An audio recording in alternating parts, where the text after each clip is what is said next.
quelque chose qui me chiffonne. Vous voyez? Pourquoi? Pourquoi? Pourquoi? Pourquoi? Bienvenue dans les Pourquoi de Natacha.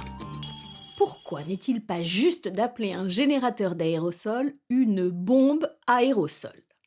Si je vous demande de jeter un coup d'œil dans votre salle de bain ou sous l'évier de votre cuisine, je suis sûre que vous allez en trouver plusieurs. Des bombes? Ah non, rassurez-moi, j'espère pas, mais des générateurs d'aérosol, ça oui. Vous en achetez souvent pour vaporiser par exemple de la laque, du déodorant ou encore de la peinture. Bref, le générateur d'aérosol est partout dans nos vies. Le problème, c'est qu'à tort, on a pris l'habitude de l'appeler bombe aérosol. Mais au fait, d'où vient ce nom trompeur? Eh bien, il faut remonter à la Seconde Guerre mondiale et plus précisément en 1943, pendant la guerre du Pacifique qui oppose les Alliés au Japon. L'armée américaine progresse sur des terres humides, infestées d'insectes suceurs. C'est là que le générateur d'aérosol entre en scène. Un emballage pressurisé révolutionnaire à l'époque, qui diffuse des produits sous forme liquide ou solide. En l'occurrence, pour les soldats américains, de l'insecticide. Mais à cette période et dans ce contexte, pas de design soigné comme aujourd'hui.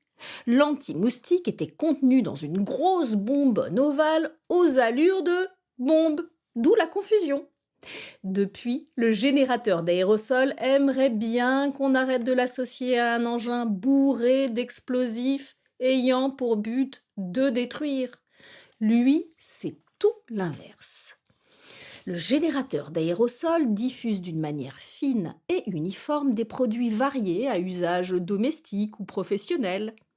On parle d'aérosol parce qu'il émet le produit sous forme de particules de très petite taille. Parmi ses atouts, il est pratique, hygiénique, précis et recyclable. Son utilisation est très facile et on peut l'emmener partout. Par ailleurs, il protège les produits qu'il contient de l'oxydation et de la contamination. Mais surtout, il a un dosage maîtrisé et adapté selon les besoins. Alors pour toutes ces qualités et bien d'autres encore que vous découvrirez dans d'autres épisodes, rendons-lui justice et appelons-le par son vrai nom, générateur d'aérosol. Tiens au fait, vous saviez que le générateur d'aérosol se compose seulement de quelques pièces essentielles.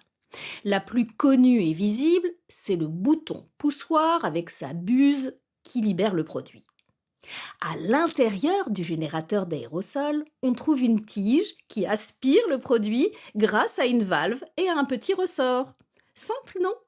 Et pour propulser tout ça, il contient un gaz liquéfié ou comprimé.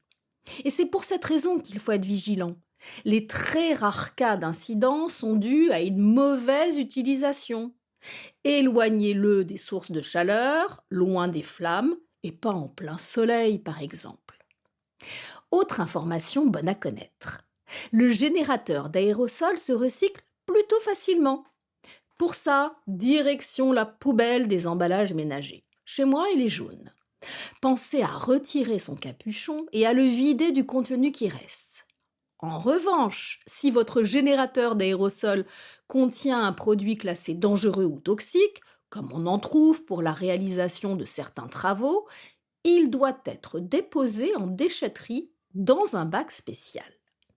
Voilà, maintenant que vous êtes bien informés, on compte sur vous pour appeler de son vrai nom le générateur d'aérosol. Vous pouvez même raccourcir le tout en employant juste aérosol, il se reconnaîtra. Mais l'aventure n'est pas terminée.